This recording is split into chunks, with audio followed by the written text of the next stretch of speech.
Honey, I did it for you. I was surprised when Barney, who I went to university with, called to say he was working in my hometown on a temporary project and suggested we meet for a drink. I was taken aback when he casually informed me that he had been sleeping with my wife for the past 2 weeks. You have until I finish.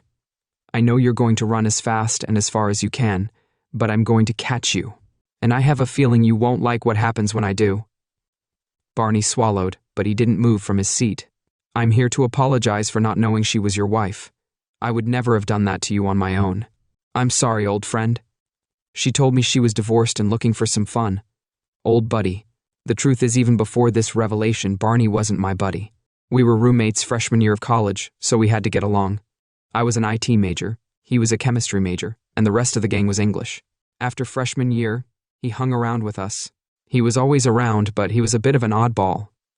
He looked at me too closely, sometimes for too long, which made me suspicious. We hung out together and even went on vacation once to celebrate graduation. I got the short straw, so I had to share a room with him. I don't remember much about that vacation except that I had the worst hangover of my life and had to stay in bed for a couple of days to recover. There was silence at the table. I clutched my glass tighter and Barney was getting paler by the second, but he didn't move. I don't believe you, Stephanie. I can't believe you'd do that to me, especially not to her. She's been faithful to me since the day we got married. Oh, and thanks for inviting me.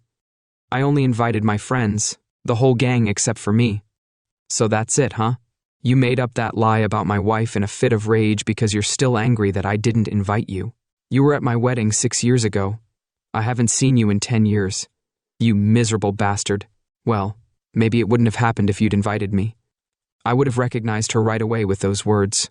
He handed over his phone, showing me a naked Stephanie. She posed in front of the camera in lingerie. I didn't recognize her. She was smiling broadly at the camera. He flipped through the photos to show me pictures of them together, with her smiling broadly at the camera in the last picture.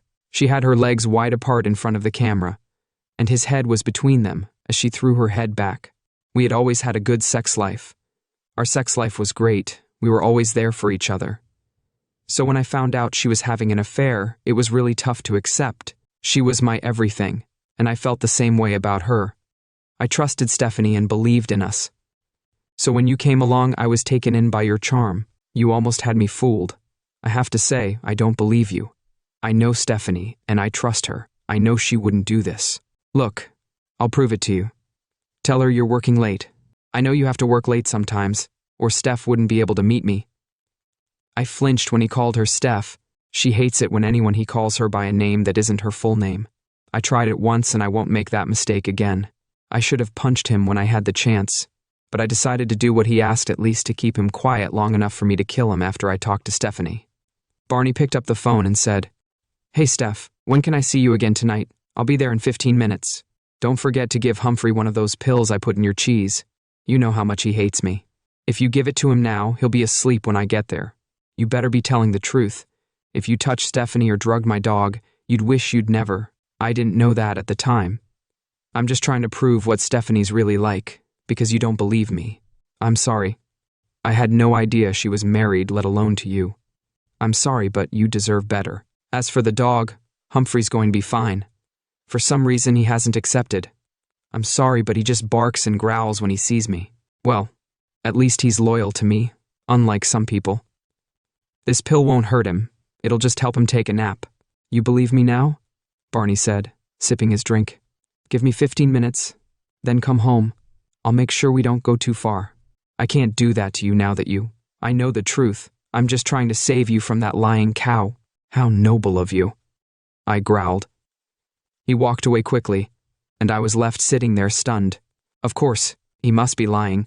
Then it dawned on me that maybe this was all part of some elaborate prank the boys had pulled. They dragged Barney into it, and he was desperate.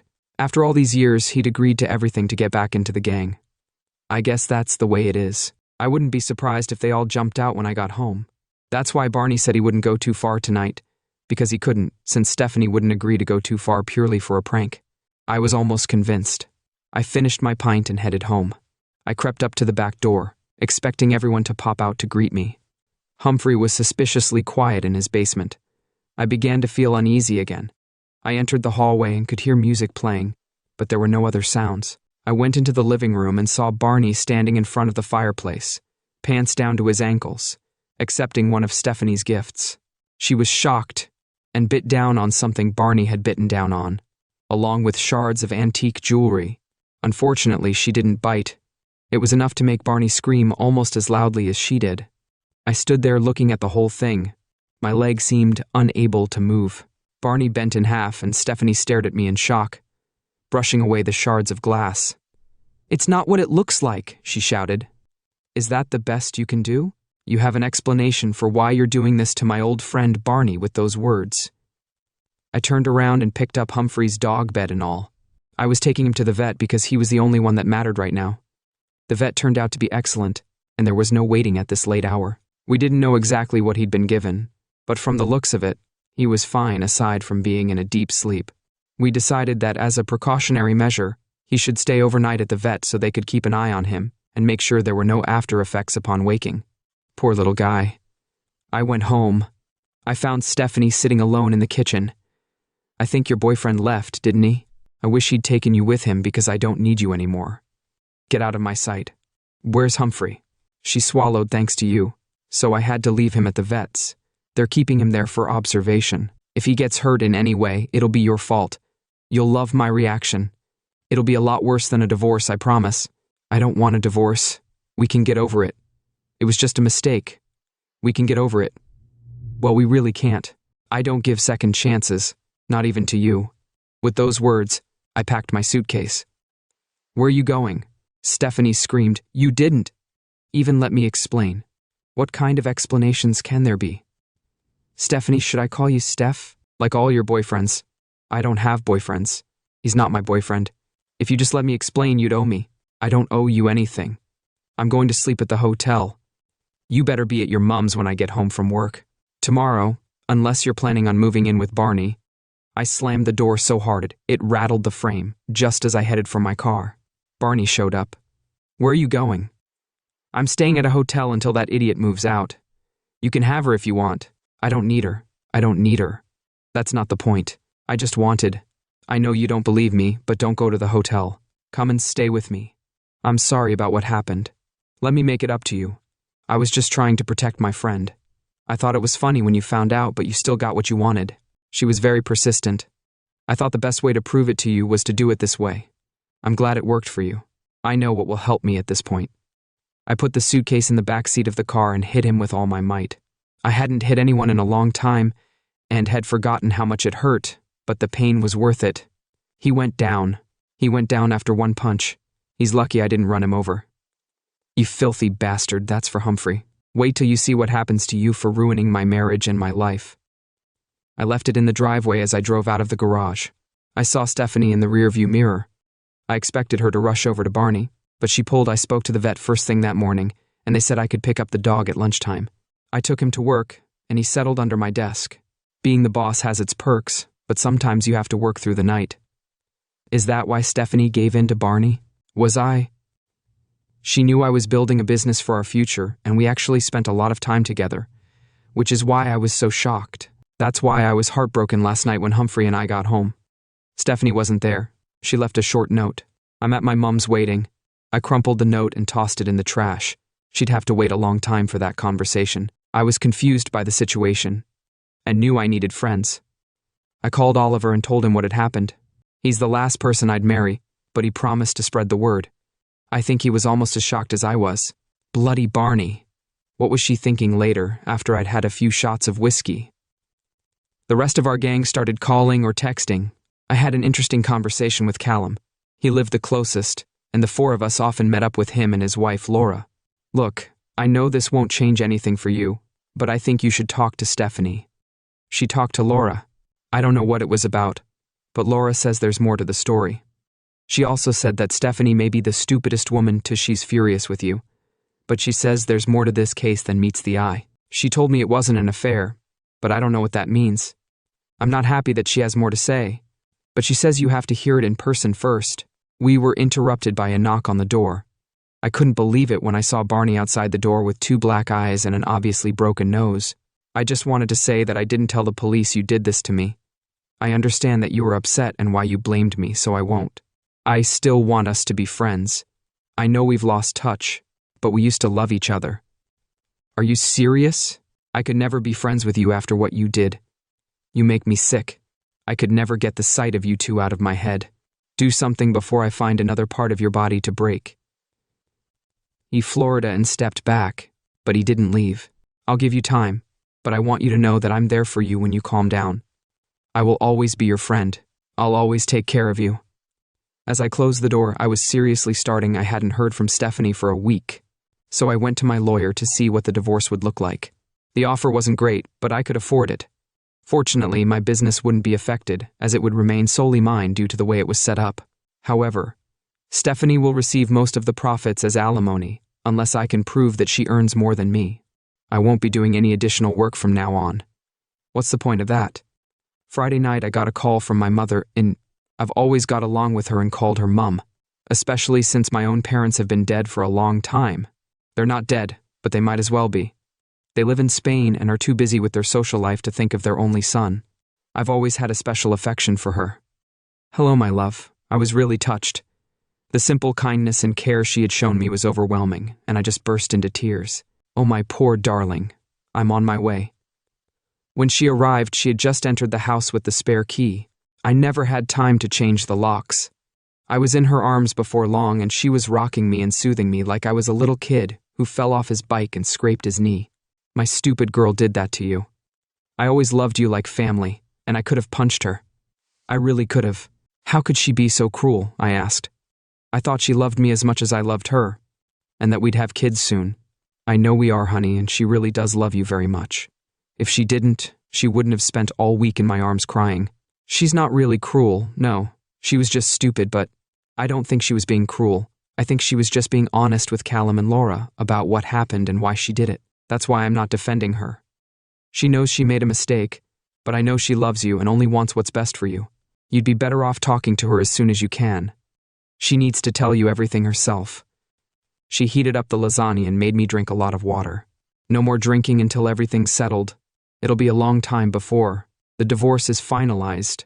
I said, let's not rush into it. It might not come to that. Morin replied quietly, if it does, you won't divorce me. I'll still be there for you. I'll still be your second mum. Then I'll tell Stephanie that you'll be ready to talk to her at 10. In the morning, she left quickly before I had a chance to say anything. I slept better than I had the last few days, but I still got up very early, pacing around the house until I had to face her. When I saw Stephanie, my heart caught in my throat. She looked even worse than I did. Her hair was unkempt and her face was lifeless, even though she'd clearly made an effort with her makeup. I'm sorry. I'm really sorry. Please just let me talk to you. I'll tell you what happened, and then I'll leave you. You don't even have to say anything. I don't expect anything, but you need to know the truth. I nodded at this point. I had nothing to say. The word was definitely hers. I met Barry about a month ago when he came into the car dealership. At the dealership, he started chatting me up. Then he noticed my last name and asked if I was your wife. I said I was.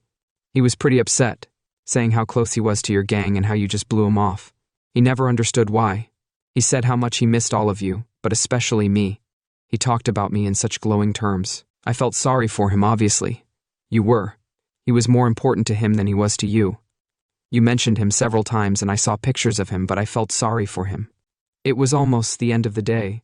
You had already informed me that you would be working late. So when he suggested a quick drink, what was wrong with that? I'll just have a drink before coming home with your old friend. I even thought he might tell me some of your old secrets that I could tease you with. He might tell me some of your old secrets that I could tease you with anyway. He turned out to be a good conversationalist, but a little weird. He stares a lot, doesn't he? I didn't like that, but he was nice enough. I only had one drink, and that's all I remember of the first time I woke up in his bed in the hotel. It was obvious what we'd done. I tried to get up to.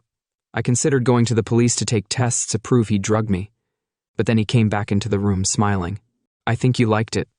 Listen to this. He turned on the soundtrack from the video he'd recorded, and my voice really sounded like I enjoyed it.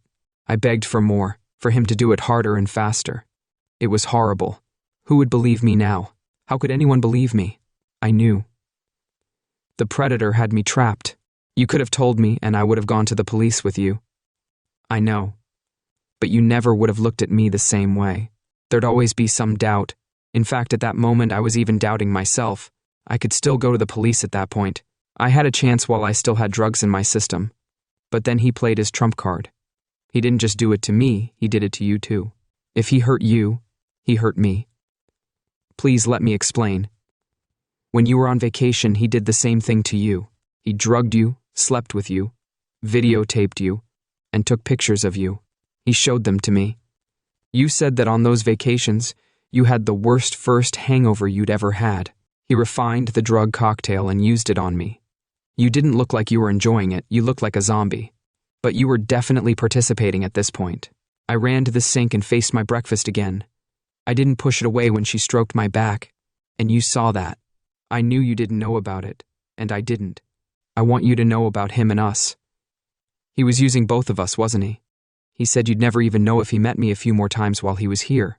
It seemed like a small price to pay for your peace of mind. He'd already done something to me and it would haunt me, but I could still protect you. He promised you'd never know, and that He promised to give me all the videos and pictures, and you believed him. Of course, you didn't have many options. I didn't have many options either. I'd rather know than let you do what you did. I saw you sleeping with him. I didn't think he'd tell you. He seemed obsessed with you and just wanted to be your friend. My friend used me. It's been 10 years. Later, my wife told me how many times he'd been seeing you, a couple of times a week for the last few weeks, so a total of 6 times. He drugged you each time. It seems worse now. But you remember all the other times with him. It felt like it was happening to someone else. It was like an out-of-body experience and always here in our house after the first time was in our bed, but never again. I wouldn't do it with you. He did it in the living room on the rug. I think he did it here, because you would never know. Humphrey, well, the first time he jumped him, so after that he started giving him sleeping pills. He promised it wouldn't hurt him, and it didn't. Did it? No. But you seem to trust your abusers. You've said too much, and you don't trust your husband at all. You've had a shock, a terrible shock. But hopefully in time we can get over that. You see, I did it for us, for you. I'll go back to my mum. I'm not her favorite person right now. I'll be there for you whenever you want to talk. Just remember how much I love you. Don't let him win. He did it to end us. I don't know why he told you that. I don't know what his plans are, but don't let them happen, please. She kissed me on the cheek and gave Humphrey a little peck on the way out. She took a piece of my heart with her. I loved her, but I didn't know if I could survive it. She didn't share a piece of the puzzle with me, and that's what I didn't share with her. In the afternoon, the whole gang got together. There was Callum, Oliver, James, and Harry. Some of them had come from the other side of the country, but they dropped everything to be there for me. They're true friends. We had a few beers. I told them what Stephanie had told me. They were just as horrified by it all as I was. ESP, especially what had happened on our shared vacation. It's weird. Callum said he never really fit in with us. We ended up together in that apartment. We were never unkind to him. We tried our best, but he never really fit in. I know what Stephanie meant, though. I was never interested in fitting in with us. In fact, he was only interested in becoming your friend. I shuddered, realizing what he wanted from me. But what did he hope to gain by separating me and Stephanie? Oliver said, but I can't help but think that this is more about you than Stephanie. What, just because we lost touch? I think it's more than that. Remember how he wanted to be the good guy in all of this? He didn't want you to be alone. He wanted to be there for you. So Harry said, he breaks up your marriage, he acts as a supportive friend, and then you find out you're gay, fall in love and ride off into the sunset together. Who knows what that weirdo was up to? Whatever he's planning, it's not going to end well for him. James growled, I'm sorry. Oliver said, there's already a gay guy in this. I think we can manage without any more help from that particular fraternity. Oliver, I think we need your Connor to handle this. Will he be able to make it? Callum said he's already here, mate. He's waiting at the hotel. I didn't want to get involved, but I suppose I should call him. He's as much a part of us as you are. I said, hey, he'll be thrilled to hear about it. You're out of ideas, and I think we need his help. As soon as Connor arrived, we devised a plan. I knew what to do with Barney, and I also decided what I was going to do with Stephanie that night. We invited Barney to come over. I think he figured he would see me alone. His face looked a little better, but he was surprised to see the rest of the gang. The whole old gang was here again, together like old times. I was hoping it would just be you and me here, he said, looking at me intently. I think we have a lot to talk about. Whatever we need to discuss, we can all do it together. Friends, can't we? I offered him a drink and he drank it all in one go. He was clearly intimidated by the sight of so many people watching him. So I began. Stephanie told me her side of the story. You might want to tell yours. I already told you that she hooked me up by telling me she was divorced and asked if I wanted to have some fun. As soon as I realized you were her husband, I came to you to tell you the truth. You know I would never hurt you. You've always had enough power over me to drug me and use me. I don't know what you mean. I think you do. On that vacation, when I was hungover, it wasn't the booze. It was the effects of the drugs you gave me. It was a long time ago, and I admit we were intimate on that trip. On the holiday, you asked me not to tell the others. But you know what happened, and you loved it. You loved me then. Loved you. I could barely stand you now. I hate you with all my heart. Believe me. Did you? I didn't even know it was happening. You're just upset. I know you don't think so. I knew you were a little out of it, so I needed to loosen you up a little. I knew that if I could relax you, you would be able to show your true feelings and enjoy yourself. And that's exactly what happened. The night I found myself in your arms was the happiest night of my life. I've experienced it many times, and I know you have too. I just sat there in stunned silence. Barney's suffering from some kind of deep psychosis. He had some kind of love affair with me that I didn't even know about. So what was the plan? I was trying to hide my horror. I needed him to break it off with Stephanie. It was all her fault. She got in my way. She took him away from me. Don't you understand? I think I do, Harry said. And then you could have been the hero for exposing her as an easy girl. You expected me to. I know you love me, not her. I knew my involvement in this was risky and would hurt you. I knew you'd be jealous when you saw me with her. But once you realized it, you'd see it was worth it. He's just out. Oliver muttered. He's out of his mind. You had to drug her like you did me, only the first time. I hate to say this, but she actually got into it without any extra encouragement. Seeing all of our old friends clench their fists at that moment, his eyes shifted to me. I'm not lying, she couldn't get enough. A couple times she even texted me to meet up with her. I needed to do it, but I didn't enjoy it. It was a means to an end. I only wanted you. I always wanted only you at that moment. There was silence. I can't believe Stephanie would do that. Harry, I have her text, I'll show you. Barney handed me her phone, and I could see her request and her desire to see him. There was no coercion after that first time she'd enjoyed their illicit connection. Apparently much more than he did. You know, Callum said, there's a name for this. I think it's called traumatic bonding. You don't seem shocked by what Barney said, Oliver said, looking at me. No, I answered. I remember I saw it with my own eyes. I've been married to her for years and I know what she looks like when she likes it. I knew it made her enjoy it. I don't want to lie about it. I've been honest with you, and that means something, right? Well, I said it would certainly matter in court, wouldn't it? Connor, I called out to Connor, and he came out of the kitchen. You haven't met my husband, Connor. Have you heard everything I asked, Connor? Yes, I heard everything, he replied, turning to Barney and reading him his rights. No, you can't. Don't let him take me away. We're supposed to be together. Did I do this for you? I remember Stephanie used to say that too, I whispered, feeling my remaining colleague's arms encircle me in a hug. You know, Oliver said you and Stephanie were both victimized by Barney. Yes, we were, but despite her protests, she might have been used the first time, but she came back for more, begged for more. You saw the text. Yeah, but even so, no, she had to come to me, trust me. But she found a way to get a little crazy and make a good excuse for it. You want to know what it was like when I saw them together, don't you? The last piece of the puzzle. The others nodded. She was over the moon when she made him feel good. She loved it. There was no compulsion there. Maybe she was just making the best of a terrible situation. Callum suggested maybe she was. But would you have forgiven Laura if you'd seen her enjoying sleeping with another man? Would you ever accept that? Accept that she was begging him to see her again? To do it again? No, Callum admitted. I don't think I could. So then Harry said, Are you going to let him win, break you two up? Oh, Harry, we're all losers here. There are no winners here. I may have been wrong too. I know I should have stuck it out, but I just couldn't. I knew she'd been used, both of us, but we didn't remember it. She came back, calling me in, and I couldn't forget it. I couldn't forget the texting, the lies, the sight of her getting all excited. That's not for me. Life and love shouldn't be this complicated. Not in my life, anyway. The only way out for me was divorce. Barney was arrested and they found a kit in his possession. They found videos and pictures. I didn't remember anything about it and was eternally grateful that it never happened. And I think it's for the best. Barney was deemed too mentally ill to stand trial. He is a safe haven, and I doubt he will ever recover enough to get out.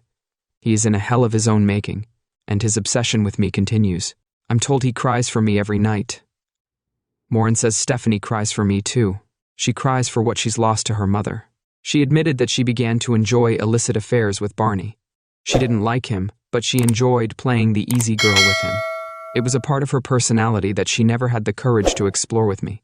She didn't realize she wanted it, but she enjoyed submitting to Barney, even though she didn't find him attractive. The fact that she talked herself into thinking it was okay because she was doing it for me makes me feel sick. Maybe that's the way it has to be. She's always said she spent time with a therapist to work it out, but still thought we'd get back together since the divorce. I've been living a quiet life. Humphrey and I are doing well, and one day I'll find love again. I'm sure it will happen, and I need to do it for me.